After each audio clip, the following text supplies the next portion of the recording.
This is the first part of what will be at least a two-part lesson on ecology.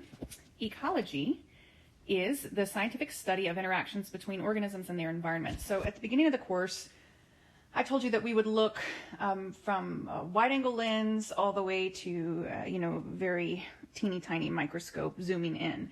So we kind of entered into the wide-angle lens with the evolution, looking really at big picture biology. And we're going to spend the rest of the course there because now we're going to study ecology, which looks at big picture biology. So how are living things interacting with other living things and non-living things in their environment? And when we study ecology, the focus is often on energy transfer. So back at the beginning of the course, or maybe not quite the beginning, but somewhere along the way, we talked about cellular respiration, also touched on photosynthesis and ATP. And I showed you how ultimately all energy comes from the sun and how the processes of photosynthesis and cellular respiration are interrelated. We're going to revisit that here and then look in more detail about how that energy is passed from the sun to plants and then all the way up the food pyramid or the different trophic levels. So ecology is the science of relationships, looking at relationships, again, both between living things and also living things and their non-living environment. So what do we mean by environment? Well, we talked about this some when we were discussing evolution because we talked about environmental pressures and how competition for food or competition in avoiding being food if it's a prey, also finding a mate, those types of things came up. And those are environmental factors. Environmental factors are either biotic or abiotic. And you want to look at your prefix here. So the prefix is bio. And bio means life. So biotic factors are factors that are alive. And then this prefix A means not. So like in the instance of atypical, it means not typical. So abiotic factors are not alive. They're non-living. Biotic factors are living. So when we look at this picture over here, we can identify biotic factors, the deer or fawn, the bear, the squirrel, the plants. There's also a bunch of microscopic biotic factors that we can't see. We've learned about bacteria and fungus. So those are all biotic factors. Abiotic factors would be sunlight, the air, the quality of the air that these animals are breathing, water availability, shelter. So those are abiotic factors. When we talked about the levels of organization in the course, we looked at this briefly, but we mainly focused on what is smaller than the organism. In ecology, the organism is the smallest unit of organization that we look at, and we focus on how that organism fits into the larger levels of organization, the largest of which, for ecology studies, is the biosphere. Again, bio, life, sphere, round. Sorry, I was having an issue with my pen there. So that a round sphere of life, while the biosphere is the Earth as a whole. So that's the largest element that you're going to be looking at would be the biosphere. And within the biosphere is made up of different ecosystems.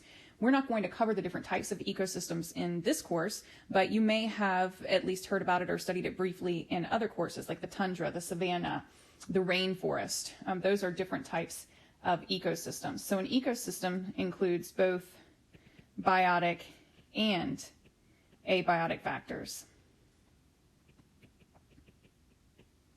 And an ecosystem is a specific environment. So if you're studying an ecosystem, you're going to be studying a specific environment and the interactions between the biotic and abiotic factors. A community is biotic only. So you're still in a specific environment, but you're only looking at the biotic factors. So if we were to use, just our general ecosystem, we could say the community would include humans, squirrels, gators, fish. Of course, these would be specific types of fish, sandhill cranes. These are just the ones that are coming to mind. Osprey, turkey vultures, black snakes, cottonmouths, mosquitoes, aspergillus, fungus, everything that's alive in our area would be the community. A population is a single species.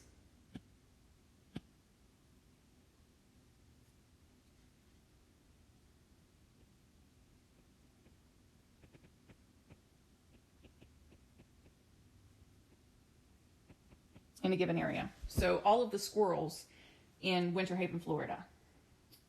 Well, and we'd probably have to get more specific for, I don't know the species name for the squirrel off the top of my head, but it's species specific. And you were introduced to the term population in the last lessons on evolution.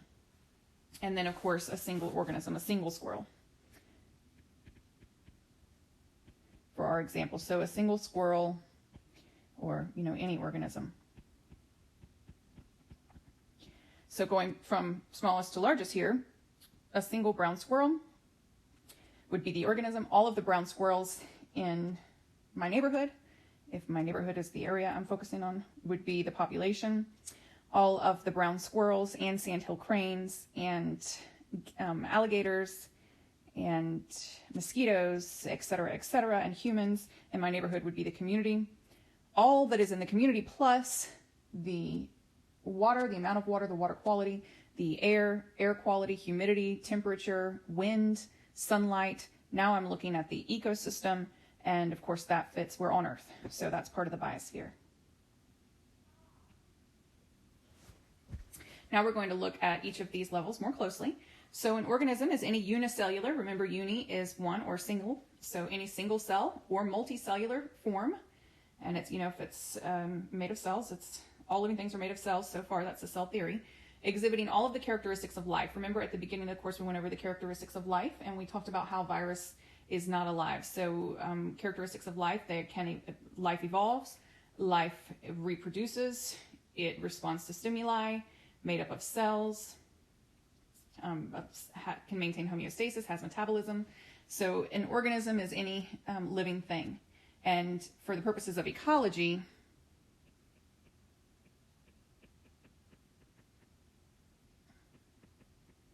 because you can go smaller in your levels of organization. You could look at, we talked about organ systems making up organisms, then organs, tissues, cells.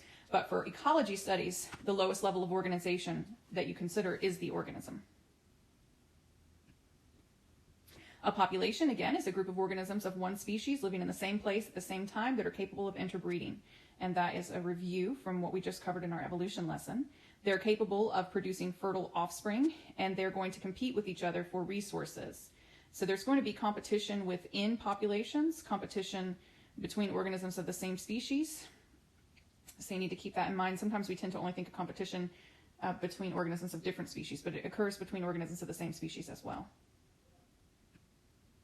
A community, again, that's all of the different interacting populations that inhabit a common environment and are interdependent. Interdependent means how well, okay, so for example, a gator is going to be affected by the health of the population of fish in a given lake because that's their food source. So that's the interdependent, meaning that there's a dependence on each other within the ecosystem. And even the fish that's eaten by the gator depends on the gator, because if there weren't any gators, there would be way too many of those fish and there wouldn't be enough food.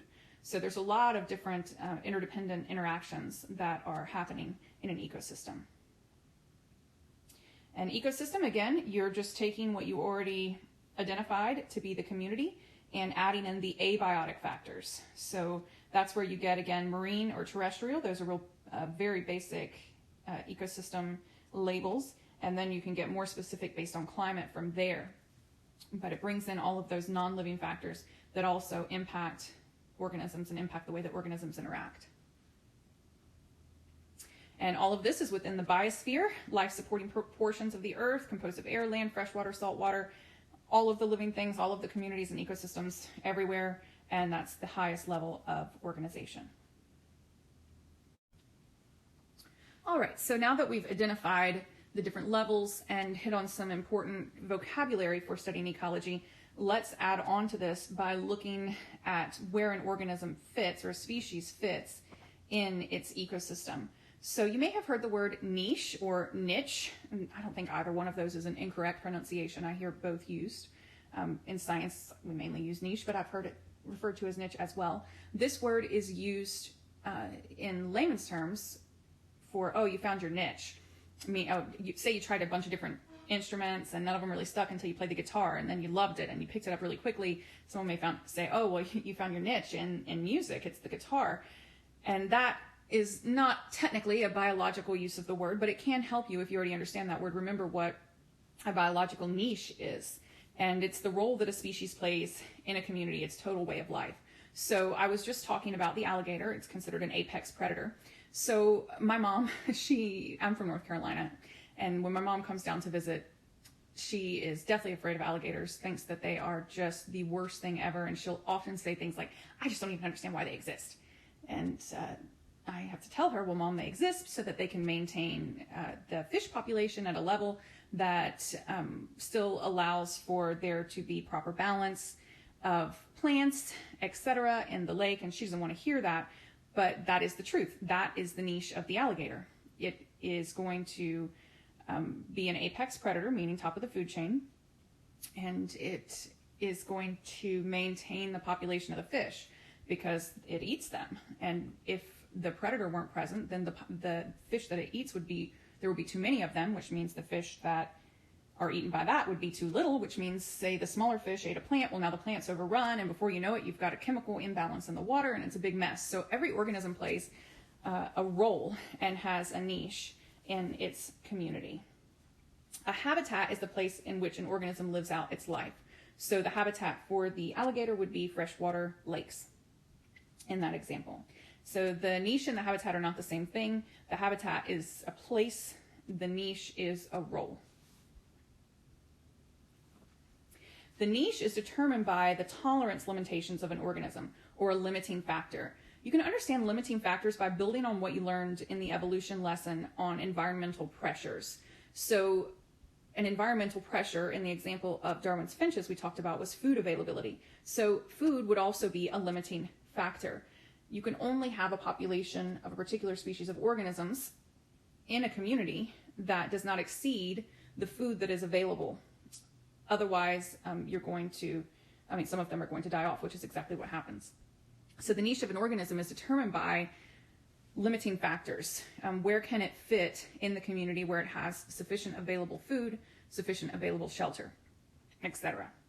So a limiting factor is any biotic or abiotic factor that restricts the existence of organisms in a specific environment. So it could be food availability. That's the most common one that we think of. Also, if you're a prey species, it could be the prevalence of predators and, of course, shelter. The shelter would be a limiting factor. Water availability would be a limiting factor. For plants, sunlight is a limiting factor. Different types of trees. If there's really tall trees and there's a tree that doesn't grow as tall and it's in the same environment, if the leaf cover from the taller trees gets to be too much, the smaller trees won't be successful because there won't be enough sunlight coming through. So sunlight can be a limiting factor as well. Excuse me. And so again, here's some specific examples of limiting factors: amount of water, amount of food, temperature. I talked in the evolution lesson about squirrels and how the brown squirrels that are down here in Florida look very different from the squirrels that are up north because of the temperature. And we understand that different organisms are more successful in different environments based on temperature, amount of space and shelter, and also availability of mates. If there's not enough mates for an organism, then that can be a limiting factor to how many will stay in the environment, especially long-term when we talk about generation to generation. All right, so now let's look specifically at relationships between organisms in a community. Some of the most obvious and prevalent relationships are feeding relationships. Relationships between a producer and a consumer. A producer produces its own food.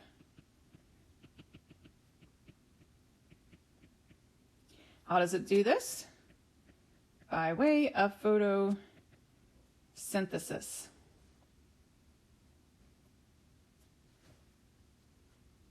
A consumer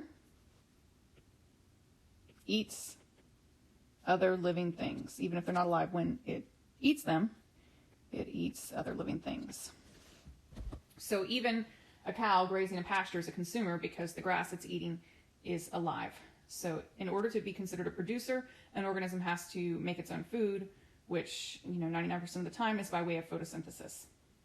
Now, under these umbrellas, within the consumer, you have predator, prey, parasite, host. So the predator, of course, in this relationship is the consumer. The prey is consumed. And the parasite would be a consumer in this relationship, and the host would be what's being consumed. All right, so producers. Again, in order to be considered a producer, like I mentioned here, these are organisms that can make their own energy, trap energy from the sun. We have studied that process and know that it is photosynthesis. Autotrophs, think of auto as automatic. So this term autotroph, they automatically make food. That's the way I remembered it the first time I've learned it, and I still use that method. They're at the bottom of the food pyramid, and that means that they're getting energy. So if the food pyramid were to look like this,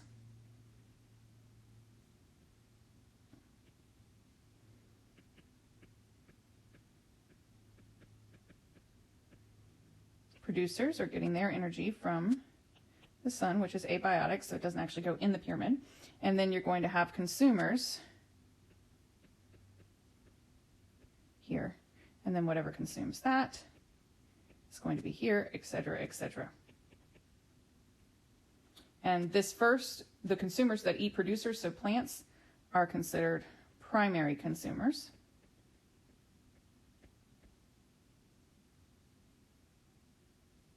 Oh, I got a spelling issue there.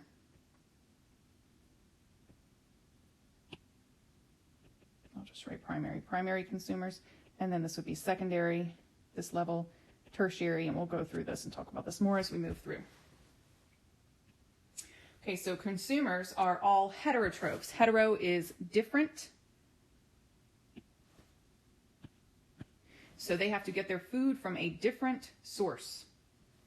They ingest food with stored chemical energy. Herbivores are one type. Those are your plant eaters. Carnivores, meat eaters, omnivores, eat plant and meat. Most humans are omnivores. And decomposers, they're still consumers, but they consume dead matter. So for example, mushrooms or fungus, those are decomposers, breaking things down. Okay, so looking at deeper at these feeding relationships, primary consumers, and again, I was referencing the pyramid. I'll draw another one here. So at the very bottom, getting energy from the sun are the producers. So they're producing the energy that's entering into the food pyramid by way of transferring the light energy into chemical energy. The primary consumers eat plants. So the energy is moving up the food pyramid this direction. So producers are eaten by or consumed by primary consumers. Secondary consumers eat primary consumers. So these are predators or carnivores. So in this example, the cow is a primary consumer, and the wolf would be secondary if it ate the cow. But if it ate something that ate the cow, or say a mouse ate a berry, which would make the mouse a primary consumer because the plant with the berries on it was the producer. And then, what eats a mouse? A fox? Say a fox eats the mouse and then the wolf eats the fox. Well, now the wolf is a tertiary consumer. So secondary consumers eat primary consumers, and then tertiary consumers are eating secondary consumers. And then energy is moving from the sun into the level of the producers and then up the food chain. So carnivores eat meat. They're going to hunt their prey animals for food. There's also scavengers. So they feed on dead animals. And turkey vultures are a really common scavenger in our area. Omnivores, the trash panda there, the raccoon. There's some great raccoon commercials right now. I can't remember which insurance company it is, but they're pretty funny. They'll eat pretty much anything. That's how they get their reputation. They'll eat both plants and animals. Humans are this way as well. So depending on what they're eating at any given time, they could be acting as a primary consumer or a secondary consumer or even a tertiary consumer. Decomposers break down the complex compounds of dead and decaying plants and animals. Now the difference between a decomposer and a scavenger, wrong way. A scavenger is essentially feeding in the same way that a predator would. It's just not killing the animal. A decomposer is oftentimes digesting the organism before absorbing the nutrients, living on the organism while eating it, like a fungus growing in the ground or on wood. A lot of times fungus will grow there. And then they will, once the molecules are broken down, they'll be absorbed into the decomposer.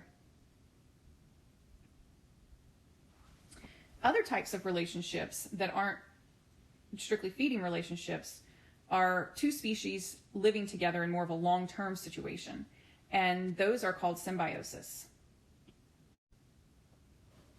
Symbiotic relationships include commensalism, parasitism, and mutualism.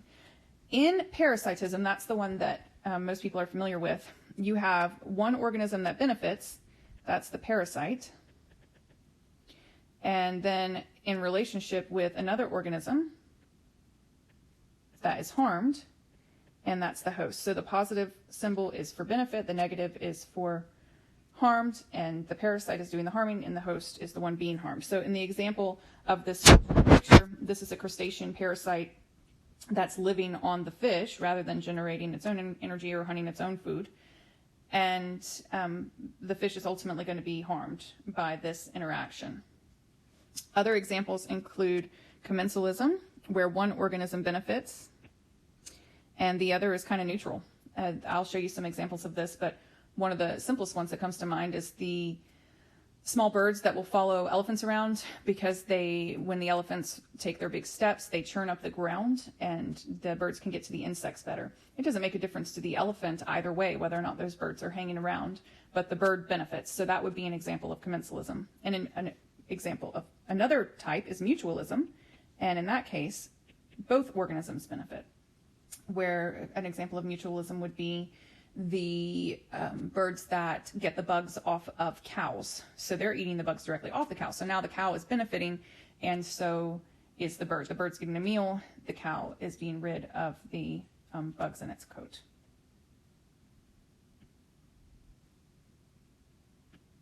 It's important to mention here that symbiotic relationships have to be between two different species. So there are certainly relationships between organisms in the same species where they're both benefiting. For example, monkeys, picking the ticks off of each other. But that's not considered symbiosis because those organisms are of the same species. So you only look at these relationships as symbiotic when they're two different species. Okay, looking a little closer at commensalism. Now remember, in commensalism, one species benefits and the other is neutral. Neither harmed nor helped. Examples include, I already gave you one, but another is the epiphytes. These could be orchids or Spanish moss is an epiphyte, air plants. So they grow on another plant, which it depends on for mechanical support, but it isn't taking any nutrients from the plant. So the plant could care less either way. There's no benefit or harm to the oak, for example, with the Spanish moss. But the Spanish moss has an environment and support on which to grow. But they still glean nutrients on their own. Another example is polar bears and cyanobacteria. To my knowledge, this only happens in captivity because in the natural environment for polar bears, it's too cold. But cyanobacteria are a photosynthetic bacteria, and polar bears, their hair follicles are actually hollow, and the cyanobacteria will live in the hair follicles of the polar bear. And it doesn't seem to have a negative impact on the polar bear at all, but it provides an environment for the cyanobacteria to live. Parasitism. Now, in parasitism, you've got one species benefiting and the other species being harmed. And again, the species that benefits is the parasite, and the species that's harmed is the host. So a tick feeding on a human, the tick would be the parasite, the human would be the host. A tapeworm and a cat, the tapeworm would be the parasite, the host would be the cat. And in the case of a parasite relationship, it isn't necessarily going to kill the host, but it is going to harm the host. It is not in the best interest of the host to maintain the relationship. Lampreys are another example. They attach onto the outside of large fish, almost like a permanent leech. Leeches, fleas, ticks, lots of nasty things. Mutualism. Mutualism is one of my favorite things to look at in ecosystems, and in communities of animals. The relationships, the way that these interactions happen is pretty neat. So in mutualism, there's benefit to both species. So cleaner birds, I already talked about those on cows. Here's an example of cleaner birds on a rhinoceros. So they're going to clean the potential parasites and bugs off of the organism. They're going to get a meal, and the rhinoceros or the cow or whatever the large mammal may be is going to be free of the parasite or insect infestation. Also, cleaner shrimp. Cleaner shrimp, they're little shrimp that serve a very similar purpose to marine animals. Another example of mutualism is the lichen. Lichen is an interaction between fungus and some type of photosynthetic organism. It can either be usually cyanobacteria or algae. And in this instance, the fungus benefits from the sugars generated by the photosynthesis from the algae or the cyanobacteria, and the algae and the cyanobacteria benefits from the breakdown of other nutrients provided by the decomposition by the fungus. So the combination of these two are called lichen when they grow together. And it's the fungus, and then within the mycorrhizae of the fungus, the algae or cyanobacteria are in there.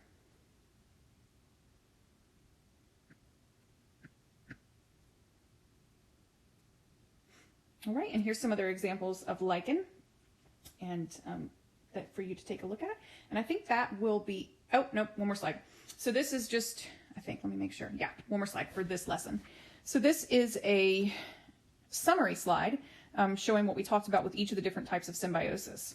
Now, each dot represents one species. Remember, symbiotic relationships are always between two species, so there's going to be two dots for every instance. In commensalism, one species benefits, the other's neutral. In parasitism, one species harmed, the other one benefits. And I really like these symbols. I've used these. So whatever works for you. And mutualism, both benefit. All right, that is it for part 1 of the ecology lesson. And part 2 will be coming soon.